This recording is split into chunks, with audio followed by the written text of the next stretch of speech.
Hello दोस्तों, welcome to software engineering channel. क्या हाल चाल है आप लोगों का। सॉफ्टवेयर इंजीनियरिंग चैनल में आज की हमारी वीडियो का टॉपिक है best tips to solve any programming problem.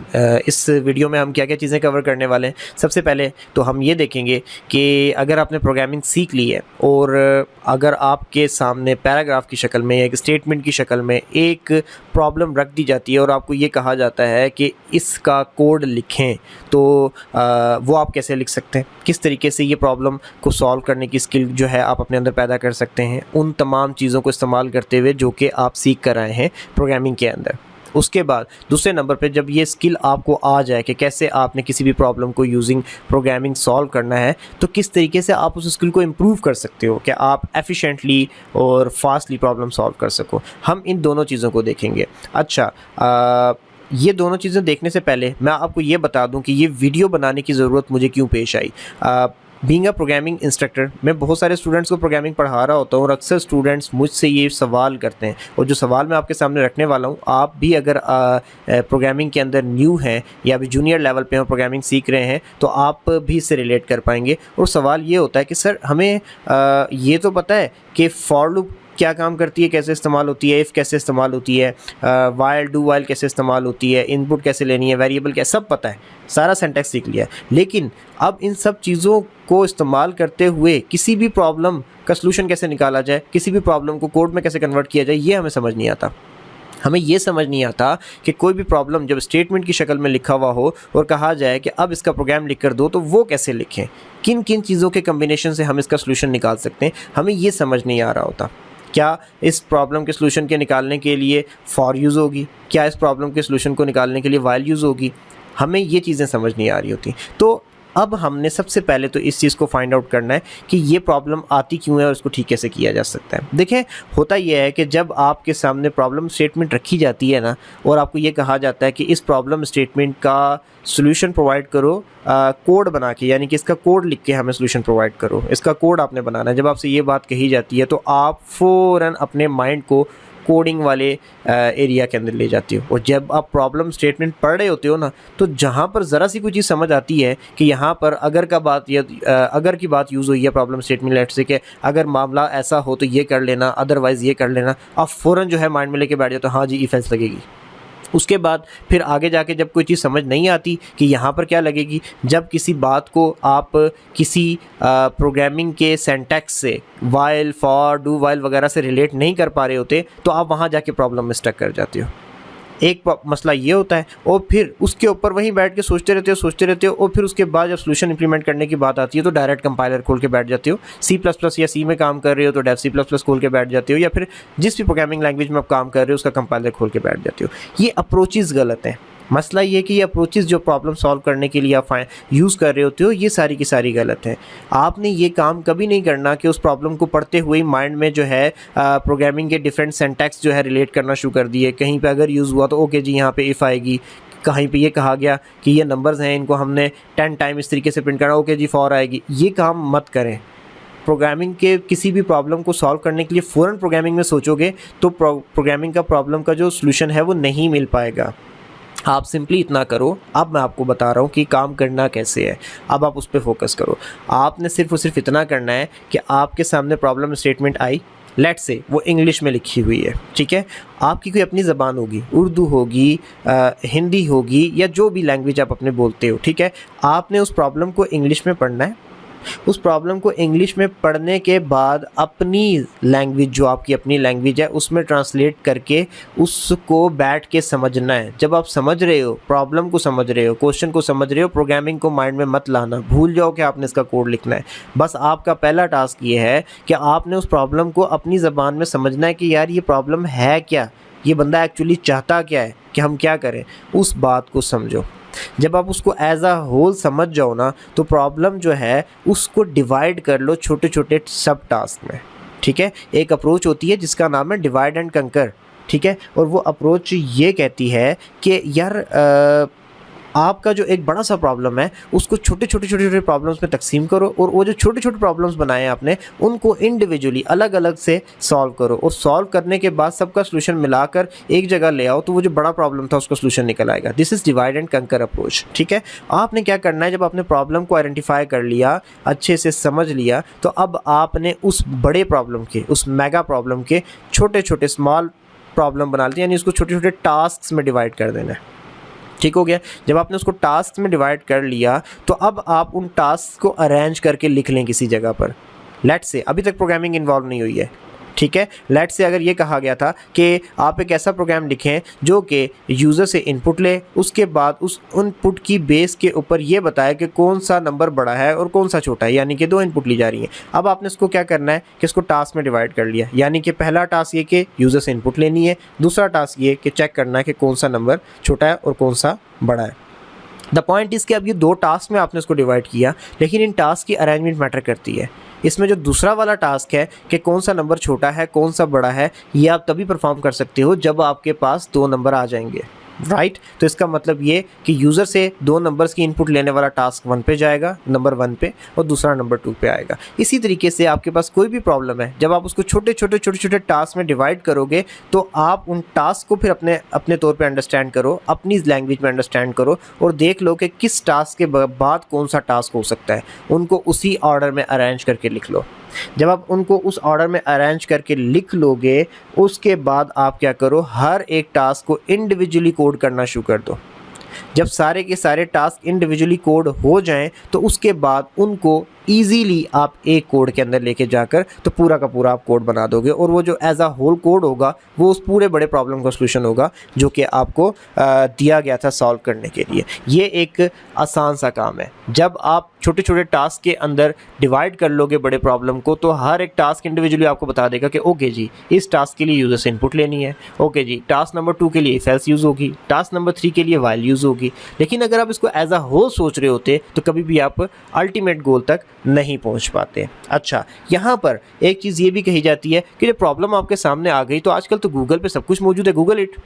यार मैं इस बात से डिसएग्री नहीं करता, गूगल पे सब कुछ मौजूद है, हाँ जी मौजूद है। आपको जो प्रॉब्लम है उसका सलूशन चाहिए तो एग्जैक्टली ना भी मिला तो किसी और शक्ल में उससे मिलता जुलता, उससे रिलेट करता हुआ सलूशन ऐसा मिल जाएगा जिसको देखने के बाद आपके माइंड में ये बात आ जाती है कि किस तरीके से आपने प्रॉब्लम सॉल्व करना है। लेकिन क्या आपको गूगल यूज़ करना चाहिए? यार देखो, अगर आपको प्रॉब्लम सॉल्विंग स्किल आपकी बन चुकी है, आपके पास टाइम कम है और आपको इंस्टेंटली कोई सलूशन लेना है तो फिर तो आप गूगल पे चले जाओ। लेकिन जब आप काम ही प्रॉब्लम सॉल्विंग स्किल का कर रहे हो, आप उसको प्रॉब्लम सॉल्विंग स्किल सीखने का काम कर रहे हो, आप ये सीख रहे हो कि किसी भी प्रॉब्लम को सॉल्व कैसे किया जाता है और वो प्रॉब्लम आप करवा रहे हो सॉल्व जाके गूगल से, तो आप कहाँ से सीखोगे?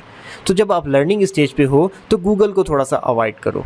लेट्स से अगर इट्स लाइक कि मैं एक किसी कोर्स में एडमिशन लेता हूँ और उस कोर्स को करते हुए उस कोर्स के अंदर जो सिखाया जा रहा है, शॉर्ट कोर्स है कोई, और उसमें जो कुछ सिखाया जा रहा है वो सीखने के लिए मैं बैठ जाता हूँ और जब प्रॉब्लम कोई दी जाती है कि इसको सॉल्व करें ताकि आप ज़्यादा अच्छे तरीके से इन चीज़ों पे ग्रिप ले सकें जो हम क्लास में पढ़ा रहे हैं, तो वो प्रॉब्लम मैं किसी एक्सपर्ट से पैसे देके सॉल्व करवा लेता हूँ। तो मेरी क्या लर्निंग होगी? मेरी कोई लर्निंग नहीं होगी। इट इज़ सेम लाइक कि आपके पास कोई प्रॉब्लम आया और आप प्रॉब्लम सॉल्विंग स्किल सीख रहे हो, आप बैठे हुए ये कहकर हो कि मैं प्रॉब्लम सॉल्विंग स्किल सीखनी है, लेकिन आप हर प्रॉब्लम गूगल को दे रहे हो और वो सॉल्व करके आपको दे रहा है, तो आप कहाँ से सीखोगे? Google is good. आपको कुछ सीखना है तो आप गूगल से जाकर वो सीखने का मटेरियल उठाएं, डायरेक्ट उसको प्रॉब्लम ना दें। इससे आप अपनी प्रॉब्लम सॉल्विंग किल कर रहे हैं। प्रॉब्लम सॉल्विंग स्किल्स आप बना ही नहीं पा रहे और जो बनी हुई है वो भी ज़ाया हो रही हैं। तो गूगल कब यूज़ करना चाहिए? हाँ, गूगल आप यूज़ करें। लेट्स से आपके सामने एक प्रॉब्लम आ जाती है कि एक ऐसा प्रोग्राम लिखो जो कि आपका टेम्परेचर जो है वो किसी एक यूनिट से दूसरे में कन्वर्ट करता है। लेट्स से सेल्सियस से केल्विन में कन्वर्ट करता है। अब आपको ये बात पता है कि सेल्सियस से केल्विन में कन्वर्ट करने के लिए कोई ना कोई फार्मूला होगा। आपने इस प्रॉब्लम को प्रोग्रामिंग में सॉल्व करना है, फार्मूला जो है वो नहीं ड्रा करना, फार्मूला नहीं बनाना। तो फार्मूले बने बनाए नेट पे मौजूद हैं, आप उसको उठा लें, कॉपी पे लिखें, डमी डाटा उसके अंदर डालें और टेस्ट करें कि क्या ये वाकई सेल्सियस से केल्विन में कन्वर्ट कर रहा है। वो फार्मूला आप उठाकर उसको प्रोग्रामिंग में इस्तेमाल करें। गूगल आप इस काम के लिए इस्तेमाल करें, ना कि एक्चुअली पूरा का पूरा कोड ढूंढने के लिए। तो इस हद तक आपका गूगल करना इस्तेमाल करना ठीक है, लेकिन बिल्कुल ही मुकम्मल ही प्रॉब्लम आप उसी से सॉल्व करवाने लगोगे तो आप अपनी प्रॉब्लम सॉल्विंग स्किल्स जो हैं वो भी किल कर दोगे और नई भी नहीं बना पाओगे। तो ये तो हो गई दो बातें कि किस तरीके से आपने एक प्रॉब्लम को उठाना है। इसको रिपीट कर देता हूँ शॉर्टली 1 मिनट के अंदर अंदर। सबसे पहले प्रॉब्लम उठाओ, अपनी ज़बान में समझो, अपनी ज़बान में जब समझ आ जाए उसको आइडेंटिफाई कर लो, तो उस बड़ी प्रॉब्लम को छोटे छोटे टास्क में डिवाइड कर दो। हर एक टास्क को इंडिविजुअली सॉल्व करो। जब वो सारे इंडिविजुअली सॉल्व हो जाएं तो उनको मिलाकर एक जगह पे ले आओ।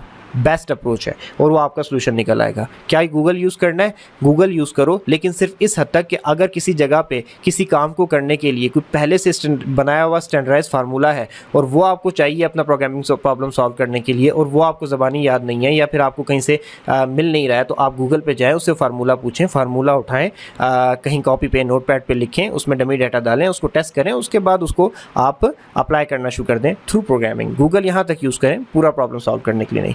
जब आप ये अप्रोचेस इस्तेमाल करने लगेंगे तो आपको किसी भी प्रॉब्लम को सॉल्व करना आ जाएगा। यहाँ तक तो हमारा इशू रिजॉल्व हो गया। अब हमें कोई भी प्रॉब्लम दी जाए तो हम उसको सॉल्व तो कर लेते हैं, लेकिन हाँ एक बात ज़रूर है कि हमारे जो सॉल्यूशन होते हैं वो काम तो कर रहे होते हैं लेकिन वो बेस्ट सॉल्यूशन नहीं होते, मतलब उससे भी ज़्यादा इंप्रूव्ड वे के अंदर उसको सॉल्व किया जा सकता है। एक इशू ये रहता है। दूसरी बात ये कि हम बहुत फास्टली सॉल्यूशन फाइंड आउट नहीं कर पा रहे होते। क्यों? क्योंकि अभी हम बेसिक लेवल पे होते हैं। सो द पॉइंट इज़ कि जब आपको प्रॉब्लम सॉल्विंग करना आ गई, किसी भी पैराग्राफ को पढ़ के कोड में कन्वर्ट करना आ गया और उसके साथ गूगल कैसे यूज़ करना ये भी समझ आ गया, तो अब नेक्स्ट पॉइंट इज़ कि किस तरीके से आपने प्रॉब्लम तो सॉल्व कर ली।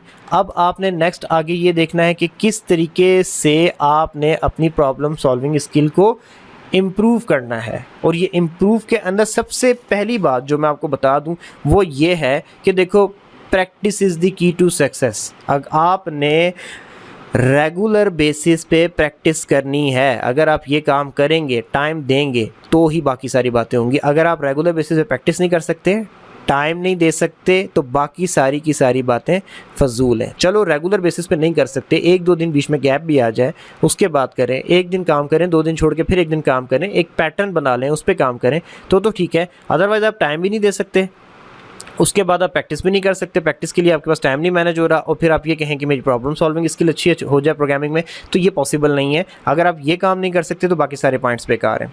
अच्छा, अब इसके बाद आपने क्या करना है कि जब आप इम्प्रूव करने जा रहे हो अपनी प्रॉब्लम सॉल्विंग स्किल, तो अब आप इम्प्रूव तभी कर रहे होते हो अपनी प्रॉब्लम सॉल्विंग स्किल जब आपके पास स्किल्स जनरेट हो चुकी होती हैं। मतलब ये कि पहले तो स्किल्स थी ही नहीं कि प्रॉब्लम सॉल्व कैसे की जाती है, तो हमने वो सीख लिया। अब हमें प्रॉब्लम सॉल्व करना आ तो गया है, लेकिन अब हम उसको बेस्ट लेवल पे लेके जाना चाह रहे हैं, यानी कि जल्दी फास्ट कर सकें, सॉल्व कर सकें, जल्दी और फास्ट सॉल्यूशन प्रोवाइड कर सकें, और साथ ही साथ बेस्ट सॉल्यूशन प्रोवाइड कर सकें। हम अब ये चीज़ें देखना चाह रहे हैं। तो ये कैसे होगा? ये ऐसे होगा कि आपने जब नई नई प्रॉब्लम सॉल्विंग स्किल सीखी तो उस वक्त आपने डेफिनेटली बहुत सारे प्रॉब्लम सॉल्व किए होंगे। वो प्रॉब्लम सॉल्व करते हुए जो माइंड में आपके सॉल्यूशंस आए थे, आप उन्हीं रैंडम सॉल्यूशंस को कहीं ना कहीं मौजूदा प्रॉब्लम के ऊपर इम्प्लीमेंट करने की कोशिश करो। अमूमन ऐसा होता है कि आपके पास पहले से आपके पास प्रॉब्लम के सॉल्यूशन किसी न किसी फॉर्म में मौजूद होते हैं। आपने जो पहले प्रॉब्लम सॉल्व किए होते हैं वही सॉल्यूशन कभी कभी आपके आगे जो आपके सामने आके प्रॉब्लम खड़े हुए होते हैं उनके ऊपर इम्प्लीमेंट हो सकते हैं, लेकिन हम कभी पीछे सोचते ही नहीं हैं, हम बस उसी पे फोकस हो जाते हैं। और ये पीछे सोचने वाला काम जो होता है, इसी को हम कहीं एक्सपीरियंस का नाम देते हैं। जो अक्सर कंपनीज़ कहती हैं हमें एक्सपीरियंस प्रोग्रामर चाहिए, वो क्यों मांगती हैं? क्योंकि उसने बहुत सारी किस्म की प्रॉब्लम्स को, प्रोग्रामिंग रिलेटेड प्रॉब्लम्स को देखा होता है और वो उनको यूज़ करके आगे जो है एक अच्छा सलूशन बनाने की एबिलिटी रखता है। ठीक हो गया? वो हर चीज़ को पहली दफ़ा नहीं देख रहा होता, उसके पास तजर्बा होता है, उसका पास्ट जो है इन चीज़ों के अंदर से भरा पड़ा होता है। तो आपने भी ऐसे ही करना है कि आप जब प्रॉब्लम सॉल्विंग सीख रहे थे तो उस वक्त आपने जो प्रॉब्लम सॉल्व किए, आपने आने वाले प्रॉब्लम पे सबसे पहले ये देखना है कि कहीं वो जो चीज़ें मुझे आती हैं, जो सलूशन मेरे माइंड में कहीं ना कहीं हैं, वो इम्प्लीमेंट हो सकते हैं इस पर या नहीं हो सकते। अगर तो वो हो सकते हैं तो बेस्ट है, उनको मॉडिफाई करके या एज इट इज़ जैसे इंप्लीमेंट हो सकें वो करो, आप जल्दी सॉल्यूशन निकालोगे। और जब वो इंप्लीमेंट कर लो तो उसको और बेहतर से बेहतर बनाने की कोशिश करो। इससे क्या होगा कि आपका सॉल्यूशन अच्छा बनता चला जाएगा। इसके अलावा आप डिफरेंट स्ट्रेटजीज़ के अंदर डिफरेंट सिचुएशंस के अंदर सॉल्व करने की कोशिश करें। लेट्स से आपके सामने एक प्रॉब्लम रख दिया गया, आप पहले अगर एक प्रॉब्लम को 1 घंटा लगा के सॉल्व करते थे, अब आप कोशिश ये करें कि अब आपको प्रॉब्लम सॉल्व तो करना आ ही गया ना, अब आप टाइमर रखें, अब आप नोट करें कि यार मेरे पास 10 से 12 मिनट है मैक्सिमम, मैंने इसके अंदर प्रॉब्लम को सॉल्व करना है। ठीक हो गया। हर वक्त आपके पास आइडियल सिचुएशन नहीं होती प्रॉब्लम को सॉल्व करने के लिए। यूजुअली जब प्रॉब्लम्स आते हैं तो वो आइडियल सिचुएशन देखकर नहीं आते, आपके पास सिचुएशन ऐसी होती है कि टाइम कम होता है, आपका इन्वायरमेंट ऐसा नहीं होता कि आपको पीस ऑफ माइंड मिल रहा हो और उसके साथ आपने सॉल्व करना होता है। तो आप ऐसी सिचुएशन जानबूझ के क्रिएट करें, आप जो है टाइम रखें, स्टॉप वॉच लगा लें और बोलें कि मैंने इस टाइम के अंदर अंदर सॉल्व करना है। आप अपने साथ कुछ सॉन्ग्स वगैरह लगा लो, कोई और ऐसी डिस्टर्बेंस क्रिएट कर लो जो कि आपको माइंड में डिस्टर्ब कर रही है और साथ साथ उस प्रॉब्लम को सॉल्व करने की कोशिश करो। इससे क्या होगा कि आपकी हर किस्म के सिनेरियोज़ के अंदर, हर किस्म की सिचुएशन में प्रॉब्लम को सॉल्व करने की स्किल्स बेहतर होंगी। उसके बाद एक चीज़ और, आपके पास सोशल नेटवर्क हैं, फेसबुक है, ट्विटर है, डिफरेंट किस्म के प्लेटफॉर्म है, आपके पास गिटहब है। आप करें ये कि जब आपने प्रॉब्लम को सॉल्व कर लिया है तो आप उसको प्रॉब्लम को दूसरे एक्सपीरियंस डेवलपर्स के सामने ओपन करके रख दें, उनसे उसके ऊपर फीडबैक मांगें, उनसे पूछें कि ये कोड अगर आपके सामने होता, प्रॉब्लम आपके सामने होता तो आप इसको सॉल्व करने के लिए क्या अप्रोच यूज़ करते हैं। आप अपने कोड पे उनसे कमेंट लें कि इसको और बेहतर कैसे बनाया जा सकता है, और वो चीज़ें जो वो बताएंगे आपके माइंड में रहेंगी और नेक्स्ट टाइम जब आप दोबारा इस किस्म के प्रॉब्लम के सामने आएंगे तो आप उसको और अच्छे तरीके से सॉल्व कर पाएंगे। और दूसरी बात ये, जो लास्ट पॉइंट है मैं आपको बता के उसके बाद ये वीडियो ख़त्म करने जा रहा हूँ, वो ये है कि हमेशा ऐसा नहीं है कि आप प्रॉब्लम सॉल्विंग स्किल के लिए लेकर प्रोग्रामिंग को ही बैठे रहें। ऐसा नहीं होता। आप अपनी नॉर्मल लाइफ में भी, डेली लाइफ के अंदर भी इस किस्म के काम करें जिनको करने से आपकी प्रॉब्लम सॉल्विंग स्किल्स, आपकी mental ability to solve any problem जो है वो इंक्रीज़ हो, वो बूस्ट हो। और वो क्या काम हो सकते हैं? लेट्स से कोई टेक्निकल गेम्स खेलें, पजल्स वाली गेम खेलें, रूबिक्स क्यूब सॉल्व करें, मुख्तलिफ़ किस्म की ऐसी चीज़ें करें जिससे आपका माइंड शार्प हो किसी भी लेवल की प्रोग्रामिंग प्रॉब्लम को या किसी भी प्रॉब्लम को सॉल्व करने के लिए। और फिर जब आपका वो माइंड शार्प हो जाएगा तो इसी तरीके से वही वाला माइंड जब प्रोग्रामिंग के प्रॉब्लम्स को सॉल्व करने की कोशिश करेगा तो डेफिनेटली रिजल्ट्स अच्छे आएंगे और जल्दी आएंगे। तो ये एक छोटी सी आप समझ लें कि वीडियो कम बल्कि ऑडियो ज़्यादा थी, जिसके अंदर आपको इंटरेस्टिंग किस्म की टिप्स बताई गई हैं कि किस तरीके से आप अपने अंदर प्रॉब्लम सॉल्विंग स्किल्स ला सकते हो। वो उसके प्रॉब्लम सॉल्विंग स्किल्स जो कि आपको किसी भी स्टेटमेंट को पढ़ के उसको कोड में कन्वर्ट करने में मदद कर सकती हैं, और फिर किस तरीके से उन स्किल्स को के आ जाने के बाद उनको इम्प्रूव कैसे कर सकते हो, ये सारा कुछ मैंने आपको बताया। और मुझे उम्मीद है कि आपको ये वीडियो इंटरेस्टिंग लगी होगी। अगर आपने पूरी सुनी है तो आपको मज़ा भी आया होगा, और इन चीज़ों को आप इंप्लीमेंट करके जो भी रिजल्ट्स आएँ कमेंट सेक्शन में ज़रूर मुझे भी इन्फॉर्म करिएगा। वीडियो अच्छी लगी हो तो लाइक करके प्लीज़ चैनल को सब्सक्राइब कर दें। दोबारा मिलेंगे नेक्स्ट वीडियो में, तब तक के लिए अल्लाह हाफिज़।